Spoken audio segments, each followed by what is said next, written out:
किश्ती के पीछे बैठा हुआ था। इसमें 3 मंजिलें थीं और मैं दूसरी मंजिल के आखिर में बैठा था। आखिरी रोज़ादन के कोई 2 से 3 बजे का वक्त था और हमारी किश्ती का इंजन खराब था, वो चल नहीं रही थी। इसके बाद तकरीबन सुबह के 4:30 बजे एक भारी जहाज़ आया जिसने हमारी मदद तो की, मगर वो रेस्क्यू करते तो बेहतर होता। इन्होंने हमें पानी और बिस्किट फराहम किए और चले गए। ये रोदाद BBC उर्दू को यूनान के करीब समंदर में डूबने वाली किश्ती में बच जाने वाले 20 बरस के हसीब रहमान ने सुनाई है। हसीब रहमान का ताल्लुक पाकिस्तान के ज़ेरे इंतज़ाम कश्मीर के ज़िला कोटली की तहसील खोईरटा से है। वो पाकिस्तान में मजदूरी करते थे, मगर इनके मुताबिक इन्हें इसकी उजरत नहीं मिलती थी, जिसकी वजह से इन्होंने इस इंतहाई पुरखतर सफ़र का आगाज़ किया। यूनान में डूबने वाली किश्ती पर कम अज़ कम 350 पाकिस्तानी सवार थे, जिनमें से सिर्फ 12 जिंदा बचे।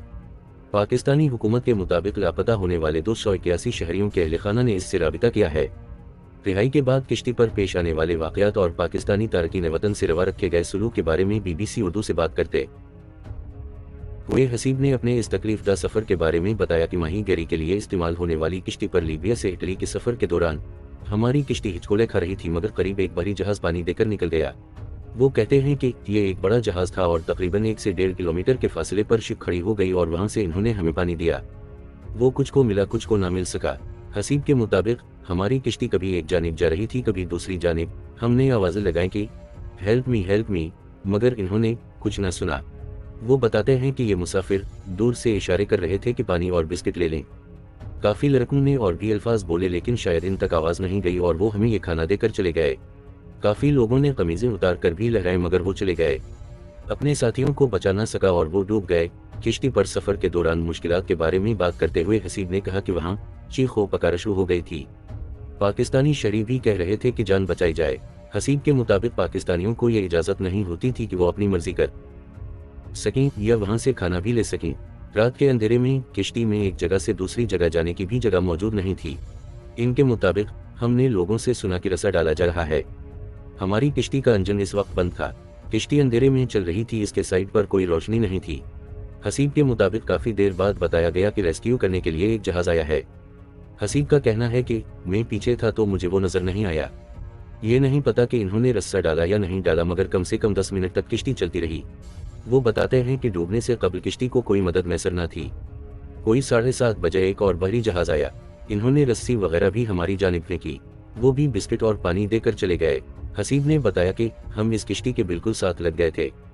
फिर अल्लाह का एक मुजज़ा हुआ और हमारी किश्ती का इंजन इस वक्त स्टार्ट हो गया। अगर ये स्टार्ट ना होता तो किसी को पता भी ना चलता कि वहाँ कोई किश्ती भी आई थी। शाम 7:30 बजे के बाद वहाँ कुछ आवाज़ें गूंजने लगीं कि इटली का शिप आ रहा है आपको रेस्क्यू करने। शायद ये हमें उम्मीद दिलाने के लिए था कि लोग शोर न करें। हसीब ने बताया कि मसर के कुछ शहरी अरबी में ये बात कर रहे थे कि हमें 4 दिन से खाने पीने के लिए कुछ भी ना मिला। फिर हम लोगों ने शोर किया कि अगर किश्ती इटली नहीं जा सकती तो किसी और मुल्क के किनारे लगा दें। बात इस नहज पर पहुंच गई कि इन्होंने मुतालबा किया कि बेशक इसे लीबिया या यूनान ले जाकर सबकी जान बचाएं। हसीब के मुताबिक हमने सुना है कि इसमें 700 से 750 लोग थे, जो किश्ती डोलने से कभी एक जानिब जा रहे थे, कभी दूसरी जानिब। जब सबका वजन एक जानिब गया तो किश्ती उलट गई और फिर भगदड़ मच गई।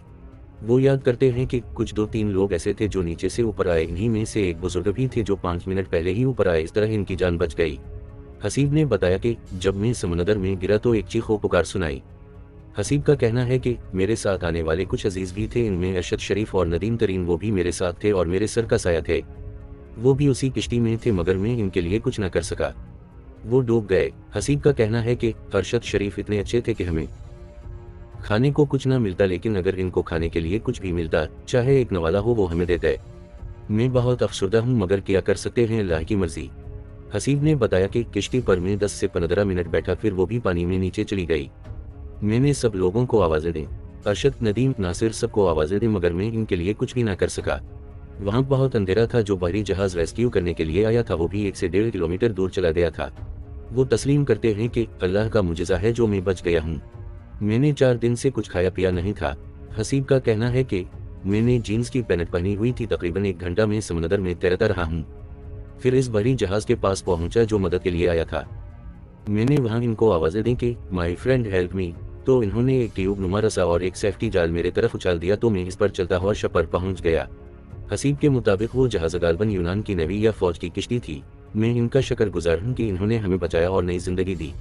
इन्होंने मुझे कंबल और पानी दिया। वो जो खाना अपने लिए लाए थे वो इन्होंने हमें दे दिया। रात के 2-3 बजे में इस जहाज पर सवार हुआ। फिर इनका रेस्क्यू हेलीकॉप्टर आया। इसके बाद इनका एक और शप ही आया लोगों को बचाने के लिए, और फिर 15 से 16 लोगों को इन्होंने फौरी अस्पताल पहुंचाया। हेलीकॉप्टर ऊपर से रोशनी कर रहा था और वो नीचे रेस्क्यू कर रहे थे। हसीब का कहना है कि रात हमने इस शप पर गुजारी जो समंदर में चलता रहा। 6:15 या 7 बजे एक और शप आया जिस पर हम बैठ गए। दिन 11 या 12 बजे हम कलामाता में पहुंचे। इस वक्त हमें दरअसल वक्त का अंदाजा नहीं था और ये मैं दिन की गर्मी के हिसाब से अंदाजा बता रहा हूँ। इनके मुताबिक इसके बाद इन्होंने हमें इमरजेंसी में रखा। जो में सेहत के मसाइल थे इनको अस्पताल ले गए और हमें 4 दिन बाद वहाँ खाना नसीब हुआ। यूनान की हुकूमत, इनकी इमदादी टीमें, इनके डॉक्टर्स, सबका शुक्रिया अदा करता हूँ। हसीब और दीगर तारिकीन वतन कराची से लीबिया कैसे गए? यूनान किश्ती हादसे में जिंदा बचने वाले पाकिस्तानी तारिकीन वतन ने कहा है कि इन्हें इंसानी स्मगलरों और इनके एजेंटों ने बहरा रूम तक पहुंचाया था। हसीब का कहना है कि वो कराची से 20 मार्च को दुबई के लिए रवाना हुए। फिर दुबई में 16-17 घंटे इंतजार किया और अगले दिन मसर की फ्लाइट ली जो 4.5 घंटे की थी। गालिबन रात 8 बजे हम लीबिया के बनगाजी एयरपोर्ट के लिए निकले। हसीब का कहना है कि मैं कराची से दुबई आया था, दुबई से मसर और मसर से लीबिया गया। लीबिया के बनगाजी एयरपोर्ट पर वही लोग आते हैं जो में इटली का सफर करना होता है। मैंने एजेंट से बात नहीं की थी। मेरी तरफ से 22 लाख रुपए अरशद शरीफ ने अदा किए थे। सारा इंतजाम इन्होंने ही किया था। कराची एयरपोर्ट पर भी कोई एजेंट था या नहीं, इस सवाल के जवाब पर हसीब ने कहा कि इधर नहीं पता चलता कि कौन एजेंट है, बस यही बताया जाता है कि फलां टर्मिनल पर चले जाएं। मैं खुद अपना पासपोर्ट लेकर गया। जब मैं कराची एयरपोर्ट पर गया तो मैं वहाँ अकेला नहीं था, कोई 20 लोग और भी थे। हसीब ने बताया कि मैं जब वहाँ जाकर बैठा तो वहाँ इंतजार में बैठे लोगों ने कहा कि आप भी लीबिया जाना चाहते हैं, तो मैंने हाँ में जवाब दिया। इन्होंने और मेरे साथ आने वाले लड़कों ने बताया कि फलां काउंटर पर आपका पासपोर्ट जमा होगा। तो बस ऐसे करते करते हम सफर के लिए तैयार हो गए और दुबई गए। इनके मुताबिक कराची और दूसरे मकामात से बनगाजी पहुंचकर सब इधर इधर चले जाते हैं। इन्होंने बताया कि बनगाजी पर पहुंचकर एयरपोर्ट पर वो लोग खुद हमें लेने आते हैं। इनके पास हमारे पासपोर्ट की कॉपी और तस्वीरें होती हैं।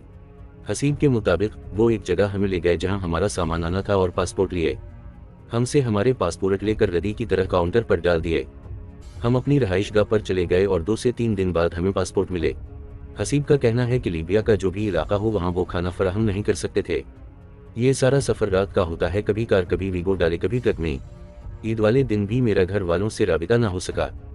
घर वाले भी परेशान हो गए और रोना धोना शुरू कर दिया।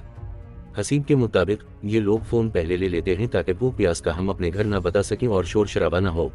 इनके मुताबिक इसके बाद ये हमें एक जगह से दूसरी जगह मुंतकिल करते रहते हैं। फिर इन्होंने 9 जून को इटली के लिए सफ़र शुरू करवाया। हमें कंटेनर में बिठाकर समंदर के किनारे लाया गया। वो कहते हैं कि वहाँ उतरते ही कहा जाता है कि चलो, कभी हम भागते कभी चलते हैं।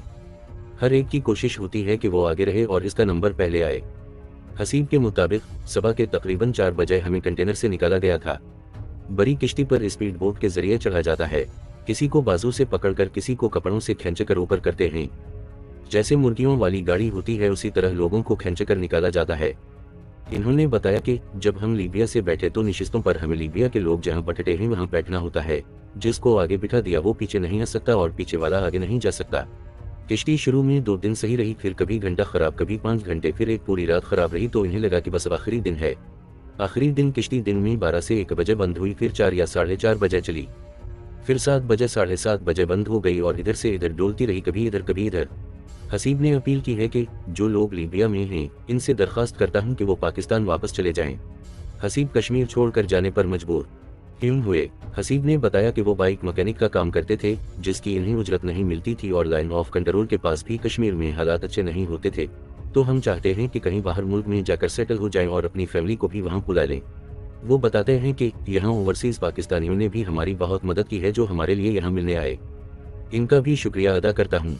इनका कहना है कि इन समेत 4 लोगों ने कैंप में ही रहने का फैसला किया है। वो फिलहाल यूनान में ही रहना चाहते हैं क्योंकि कश्मीर में भी हालात इतने अच्छे नहीं कि हम वापस जाएं।